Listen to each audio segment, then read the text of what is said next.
Tenhle přes 300 metrů dlouhý most je čtvrtá stavba přes Vltavu, která se nám během jednoho volebního období podařila s Prahou sobě připravit a rozjet. Přesně tohle Praze tolik let chybělo, spojení mezi Podolím a Lihovarem. Dvorecký most už je skoro ve finále. A co nevidět, se Praha 5 konečně propojí s Prahou 4.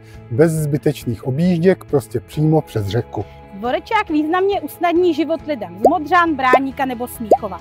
Dostat se na druhou stranu konečně nebude zdlouhavé dobrodružství. Nový most taky pomůže dopravě. Většina autobusů se přesune z Barrandovského mostu, čím se mu ulehčí. Cestujícím v MHD to ušetří i několik minut denně.